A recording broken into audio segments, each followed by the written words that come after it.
Hello friends, welcome to Bismi சமையல். இன்றைக்கி ஒரு யூஸ்ஃபுல்லான இன்ட்ரெஸ்டிங்கான வீடியோ தான். ரொம்ப ரொம்ப புதுசான கிச்சன் டிப்ஸும் வீட்டு குறிப்புகளும் இந்த வீடியோவில் நம்ம பார்க்க போகிறோம். ஸோ வீடியோக்குள்ளே போகிறதுக்கு முன்னாடி நம்ம சேனலை நீங்கள் ஃபர்ஸ்ட் டைம் பார்க்குறீங்கன்னா மறக்காமல் சப்ஸ்கிரைப் பண்ணிக்கோங்க. இப்போ நம்ம ஃபர்ஸ்ட் டிப் என்னங்கிறத பார்க்கலாம். கொத்து பரோட்டா செய்யும்போது நிறைய பேர் பரோட்டாவை கையாலேயே பிச்சு போடுவீங்க, அப்படின்னா ஒரு கத்தி வச்சு கட் பண்ணிட்டு இருப்பீங்க. அவ்வளோ வேலையெல்லாம் நம்ம செய்ய வேண்டியதில்லை. ஜஸ்ட் ஒரு 2-3 செகண்ட் இருந்தாலே போதும். கொஞ்சம் கூட கஷ்டமே இல்லாமல் நம்ம கடையில் கிடைக்கிற மாதிரி பரோட்டாவை நல்லா பொடி பொடியாக உதுத்தி எடுத்துடலாம். எப்படிங்கிறத பார்க்கலாம். இதுக்கு நம்ம யூஸ் பண்ண போகிறது மிக்சி ஜார் தான். இதில் நம்ம பரோட்டாவை ஒரு 5-6 பீசஸாக பிச்சு போட்டுக்கலாம். இவ்வளோ பெரிய மிக்சி ஜார் தேவைப்படாது, என்கிட்ட இதுதான் இருக்குன்றதுனால நான் எடுத்திருக்கேன். இப்போ இந்த பரோட்டாவை நம்ம ஃபுல்லாக அரைச்சிடக்கூடாது. இதுக்கு மெயினான ட்ரிக்கே பார்த்தீங்கன்னா வைப்பர் தான். இதை ஒரு 2-3 தடவை விட்டு விட்டு வைப்பரில் போட்டு எடுத்துக்கலாம். நான் வைப்பரில் போட்டு எடுத்துட்டேன் பாருங்கள். இந்தளவுக்கு நல்ல பொடி பொடியாக உத்திரியாக கிடச்சிரும். நீங்கள் கத்தி வச்சு குட்டி குட்டியாக கட் பண்ணால் கூட இந்த அளவுக்கு வராது. ஒரு 2-3 செகண்ட்லேயே டக்குன்னு வேலை முடிஞ்சிருச்சு. ஒரே சமயத்தில் நம்ம 2-3 பரோட்டா கூட போட்டு எடுத்துக்கலாம். எவ்வளோ சூப்பராக வந்திருக்கு பாருங்கள். இந்த மாதிரி மிக்சி ஜார் யூஸ் பண்ணும்போது நேரமும் நமக்கு மிச்சமாகும், வேலையும் ஈஸியாக முடிஞ்சிடும். ஸோ நீங்களும் ட்ரை பண்ணி பாருங்கள். இந்த டிப் உங்களுக்கு யூஸ்ஃபுல்லாக இருந்ததுன்னா வீடியோக்கு ஒரு லைக் கொடுங்க. இப்போ நம்ம அடுத்த டிப் என்னங்கிறத பார்க்கலாம். நிறைய பேருக்கு சப்பாத்தி சுட்டு முடிச்சு சூடு ஆறுனதுக்கு அப்புறமா காஞ்சு போய் வரட்டி மாதிரி இருக்கும்.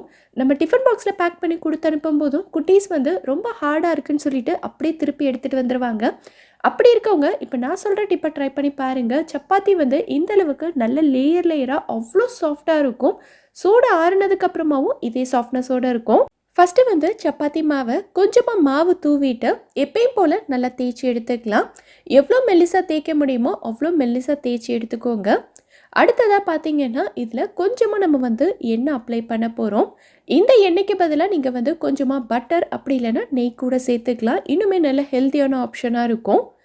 இதை சப்பாத்தி மாவோட எல்லா பக்கமும் நல்லா தேய்ச்சி விட்டுட்டு இது கூட கொஞ்சமாக மாவு தூவிக்கலாம். மைதா மாவு இல்லை கோதுமை எது வேணாலும் நீங்கள் தூவிக்கலாம். அடுத்ததாக இதோட சென்டரில் இருந்து ஒரு பக்கம் மட்டும் கத்தி வச்சு கோடு போட்டுட்டு இதை நான் வீடியோவில் காட்டுற மாதிரி குட்டி குட்டியாக மடித்து எடுத்துக்கோங்க. ஸோ பார்த்தீங்கன்னா இந்த மாதிரி தான் இருக்கும்.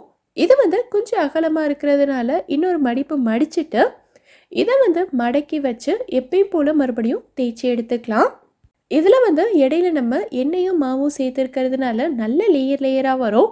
ஸோ அடுத்து இதை எப்பயும் போல் நல்லா தேய்ச்சி எடுத்துட்டு சூடான தோசைக்கல்லில் சுட்டு எடுத்துடலாம். குட்டீஸ்க்கு கொடுக்கும்போது கொஞ்சமாக நெய் அப்படி இல்லைன்னா எண்ணெய் விட்டு சுட்டு எடுத்துக்கலாம். இதை இப்போ நான் பிச்சு காட்டுறேன் பாருங்கள் எவ்வளோ சாஃப்டாக வந்திருக்குன்னு. இடையில நல்ல லேயராக வந்திருக்கு. ஸோ இந்த சப்பாத்தி சூடு ஆறுனாலுமே இடையில நிறைய லேயர்ஸ் இருக்கிறதுனால ரொம்ப சாஃப்டாகவே தான் இருக்கும், கொஞ்சம் கூட காஞ்சி போகாது. ஸோ இந்த மாதிரி ட்ரை பண்ணி பாருங்கள். இந்த டிப் உங்களுக்கு யூஸ்ஃபுல்லாக இருந்ததுன்னா வீடியோக்கு ஒரு லைக் கொடுங்க. இப்போ நம்ம அடுத்த டிப் என்னங்கிறத பார்க்கலாம். இந்த மாதிரி மரக்கரண்டியெல்லாம் நம்ம கடையிலேருந்து வாங்கும்போது எல்லா கரண்டியுமே ஒரே மாதிரி நல்ல ஸ்மூத் ஃபினிஷில் இருக்கும்னு சொல்ல முடியாது. ஒரு சில கரண்டியில் பார்த்தீங்கன்னா இந்த மாதிரி அங்கங்கே கொஞ்சம் செதிலாக இருக்கும். இதை பார்க்கும்போதே உங்களுக்கு தெரியும்னு நினைக்கிறேன். ஸோ இதை நம்ம யூஸ் பண்ணும்போது இதில் இருக்க குட்டி குட்டி பீசஸ் நம்ம சமையலில் கலக்கிறதுக்கும் சான்சஸ் இருக்குது. அது மட்டும் இல்லாமல் இதை நம்ம கழுவும் போதுமே கை ஃபுல்லாக நிறைய ஸ்க்ராச்சஸ் ஆகிரும், கையிலெல்லாம் குத்திரும். ஸோ இதை எப்படி நல்லா ஸ்மூத் ஆக்குறதுன்னு பார்க்கலாம். இதுக்கு நம்ம யூஸ் பண்ண போகிறது பார்த்திங்கன்னா உப்புத்தாள் தான். நிறைய பேருக்கு இந்த உப்புத்தாள் பற்றி தெரிஞ்சிருக்கும். எல்லா கடைகள்லையுமே ₹1 ₹2 கூட கிடைக்கும். ஸோ அதிலேருந்து ஒரு சின்ன பீஸ் மட்டும்தான் நம்ம இப்போ யூஸ் பண்ண போகிறோம். இந்த உப்புத்தாள் வச்சு சொரப்பான இடத்துல நம்ம தேய்ச்சி விட்டுறலாம். லைட்டாக தேய்ச்சாலே போதும், நல்ல ஸ்மூத்தான ஃபினிஷ் கிடைக்கும். இப்போ நான் காட்டுறேன் பாருங்கள் எவ்வளோ சூப்பராக இருக்குன்னு. ரொம்பலாம் இல்லை, ஒரு 2 தடவை தான் தேய்ச்சேன், டக்குன்னு போயிருச்சு. ஸோ இதே மாதிரி நம்ம சொரப்பாக இருக்க எல்லா மரக்கரண்டிலையுமே யூஸ் பண்ணிக்கலாம். ரொம்ப யூஸ்ஃபுல்லாக இருக்கும், ட்ரை பண்ணி பாருங்கள். இப்போ நம்ம அடுத்த டிப் என்னங்கிறத பார்க்கலாம். இங்கே நான் கண்ணுக்கு போடுற கண்ணாடி தான் எடுத்திருக்கேன். இந்த கண்ணாடியெல்லாம் புதுசாக வாங்கும்போது இதில் இருக்கக்கூடிய கிளாஸஸ் பார்த்தீங்கன்னா நல்ல பளிச்சுன்னு க்ளீனாக இருக்கும். இதுவே நாளாக இதில் நிறைய ஸ்க்ராச்சஸ் விழுந்துடும். அது மட்டும் இல்லாமல் சின்ன பிள்ளைங்கள்லாம் யூஸ் பண்ணுறாங்க அப்படின்னா இதில் நிறைய கைரேகெல்லாம் விழுந்து ரொம்ப அழுக்காக இருக்கும். ஸோ இந்த கண்ணாடியை நம்ம மறுபடியும் நல்ல புதுசு மாதிரி எப்படி பளிச்சுன்னு க்ளீன் பண்ணுறதுன்னு பார்க்கலாம். இதுக்கு நம்ம யூஸ் பண்ண போகிறது பார்த்தீங்கன்னா வேஸ்லின் தான். இந்த வேஸ்லின் வந்து கண்டிப்பாக எல்லார் வீட்லேயுமே இருக்கும். இது கூடவே ஒரே ஒரு பட்ஸ் மட்டும் எடுத்திருக்கேன். இந்த மாதிரி பட்ஸ் இல்லை அப்படின்னா இதுக்கு பதிலாக நீங்கள் வந்து காட்டன் கூட யூஸ் பண்ணிக்கலாம். இப்போது இந்த வேஸ்லினை கொஞ்சமாக எடுத்துட்டு கிளாஸில் நம்ம வந்து அப்ளை பண்ணிக்கலாம். 2 கிளாஸ்லேயுமே கிளாஸோட 2 பக்கமும் நம்ம வந்து வேஸ்லின் அப்ளை பண்ணணும். கிளாஸோட ஓரத்துலலாம் ரொம்ப அழுக்கு இருக்கும். ஸோ அந்த இடத்துல வந்து நல்லா தேய்ச்சி விட்டுருங்க. இப்போ இது வந்து ஒரு 5 நிமிஷத்துக்கு அப்படியே இருக்கட்டும். 5 நிமிஷத்துக்கு அப்புறமா நம்ம இந்த கண்ணாடி வாங்கும்போது கூடவே சேர்ந்து நல்ல ஒரு சாஃப்டான துணி கொடுத்துருப்பாங்கல்ல, அதை எடுத்துக்கோங்க. இந்த மாதிரி துணி இல்லை அப்படின்னா நல்ல ஒரு சாஃப்டான காட்டன் கிளாத் எடுத்துக்கோங்க. இப்போது இந்த துணி வச்சு கண்ணாடி ஃபுல்லாகவே நல்லா தொடச்சி விட்டுறலாம். கண்ணாடியோட ஓரத்துலலாம் கொஞ்சம் அழுத்தி தொடங்க. ஸோ அழுக்கு எல்லாமே உங்களுக்கு க்ளீனாக வந்துடும்.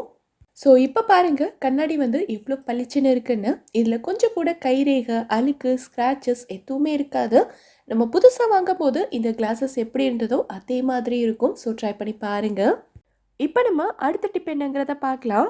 இந்த மாதிரி ஜென்ஸோட சட்டையெல்லாம் பார்த்தீங்கன்னா இது மடிக்கிறது ரொம்ப கஷ்டம். நம்ம என்னதான் மடித்து வச்சாலும் இது மறுபடியும் கலைஞ்சிக்கிட்டே தான் இருக்கும். ஸோ இப்போ நான் சொல்கிற மாதிரி நீங்கள் மடித்து பாருங்கள். மடிக்கிறதும் ரொம்ப ஈஸி. எவ்வளோ நாள் ஆனாலும் மடிப்பு கலையாமல் அப்படியே இருக்கும். ஃபஸ்ட்டு சட்டையில் இருக்கக்கூடிய பட்டன் எல்லாத்தையுமே போட்டு விட்டுருங்க. காலர் பட்டனையும் சேர்த்து தான். இப்போ அடுத்து சட்டையை வந்து பின்பக்கமாக திருப்பி வச்சுக்கோங்க. சட்டையை வந்து சுருக்கம் எதுவுமே இல்லாத மாதிரி நல்லா விரித்து விட்டுட்டு இப்போது கையை மட்டும் எடுத்து அப்படியே உள்பக்கமாக மடிச்சிருங்க. அரைக்கையாக இருந்ததுன்னா குட்டியாக தான் இருக்கும். முழு கையாக இருக்கிறதுனால இந்த அளவுக்கு நீளம் வரும். ஸோ 2 கையையுமே இதே மாதிரி மடித்து விட்டுறலாம். இப்போது அடிப்பகுதியிலேருந்து இந்த மாதிரி எடுத்து நம்ம மடித்து வச்சுருக்க கைப்பகுதிக்கு மேலே அப்படியே வச்சிடலாம். ஸோ பார்த்திங்கன்னா இந்த மாதிரி தான் இருக்கும். இப்போது நீளத்தை ஃபுல்லாக மடித்தாச்சு. அடுத்து நம்ம வந்து அகலத்தை மடிக்க போகிறோம். இப்போது இந்த சைடில் இருக்கிறத இப்படி மடித்து விட்டிங்கன்னா இந்த இடத்துல ஒரு பாக்கெட் மாதிரி வரும்.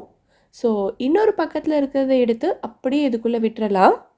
ஸோ இந்த மாதிரி நம்ம உள்ளே விட்டுறதுனால சட்டை வந்து நமக்கு பிரிஞ்சு வராது. அவ்வளோதான். இதை திருப்பி பார்த்திங்கன்னா நம்ம கடைகளில் மடித்து வைக்கிற மாதிரி அவ்வளோ பர்ஃபெக்டாக இருக்கும். பார்க்குறதுக்கும் நல்ல நீட்டாக இருக்கும். ஸோ இதை மடிக்கிறதுமே ரொம்ப ஈஸி. இந்த மாதிரி மடித்து நம்ம கபோர்டில் வைக்கும்போது எவ்வளோ நாள் ஆனாலும் சரி இதோட மடிப்பு கலையாமல் நம்ம வச்ச மாதிரியே நல்ல நீட்டாக இருக்கும். ட்ரை பண்ணி பாருங்கள். குழந்தைங்களுக்கு சாக்லேட், ஐஸ்கிரீம் எல்லாம் கொடுக்கறது அந்தளவுக்கு நல்லதில்லைன்னு நினைக்கிறவங்களுக்கு இப்போ நான் சொல்கிற டிப் வந்து ரொம்ப யூஸ்ஃபுல்லாக இருக்கும். இது செய்கிறதுக்கு 30 செகண்ட் தான் தேவைப்படும். ரொம்ப பெரிய இன்க்ரீடியன்ஸும் உங்களுக்கு தேவைப்படாது. நம்ம வீட்டில் எப்போவுமே இருக்கிற சாதாரண பொருட்களே போதும். இது சாப்பிட்றதுக்கு அவ்வளோ டேஸ்ட்டாக இருக்கும். குழந்தைங்களும் விரும்பி சாப்பிடுவாங்க. ரொம்பவே நல்லதும் கூட. இது செய்கிறதுக்கு நமக்கு தேவையானது தயிர் தான். தயிர் வந்து எல்லார் வீட்லேயுமே வச்சுருப்போம் இல்லையா? ஸோ நல்லா ஃப்ரெஷ்ஷாக இருக்கிற மாதிரி, அதிகம் புளிப்பில்லாத மாதிரி நல்ல கெட்டியான தயிராக பார்த்து எடுத்துக்கோங்க. உங்களுக்கு வந்து எவ்வளோ வேணுமோ அவ்வளோ எடுத்துக்கலாம். நான் வந்து ஒரு 5 டேபிள் ஸ்பூன் அளவுக்கு எடுத்திருக்கேன். இது கூட நம்ம வந்து இனிப்பு சேர்க்கணும். நான் வந்து ஒயிட் சுகர் சேர்க்குறேன். இது சேர்க்குறதுக்கு விருப்பம் இல்லாதவங்க தேன் அப்படி இல்லைன்னா நாட்டு சக்கரை கூட யூஸ் பண்ணிக்கலாம். நான் வந்து ஒரு 3/4 டேபிள் ஸ்பூன் அளவுக்கு சுகர் சேர்த்துருக்கேன். இனிப்பு வந்து ரொம்ப அதிகமாகவும் சேர்க்க வேண்டாம். அவ்வளோதான். இது மட்டுமே போதும். இப்போ இதை வந்து நல்லா கலந்து எடுத்துக்கலாம். தயிரில் வந்து எந்த வித கட்டியும் இல்லாத மாதிரி நல்ல க்ரீமி கன்சிஸ்டன்சியில் இருக்கிற மாதிரி நம்ம மிக்ஸ் பண்ணி எடுத்துக்கலாம். அடுத்ததாக ஒரு பிளேட்டில் நான் வந்து ஆடி யூனிராப்ஸோட குக்கிங் அண்ட் பேக்கிங் பேப்பர் எடுத்திருக்கேன். பேக்கிங் பேப்பர் யூஸ் பண்ணால் தான் நமக்கு இந்த ரெசிபிக்கு ஈஸியாக இருக்கும். ஒட்டாமல் எடுக்க வரும். அடுத்து நம்ம ரெடி பண்ணி வச்சுருக்க தயிரை இதில் ஊற்றிட்டு நல்லா ஸ்ப்ரெட் பண்ணி விட்டுக்கலாம். கொஞ்சம் திக்காகவே ஸ்ப்ரெட் பண்ணுங்கள். அப்போ தான் நமக்கு ஈஸியாக எடுக்க வரும். இப்போது இதுக்கு மேலே நான் வந்து கொஞ்சமாக கார்னிஷிங்காக கட் பண்ண பாதாம் தூவிக்கிறேன்.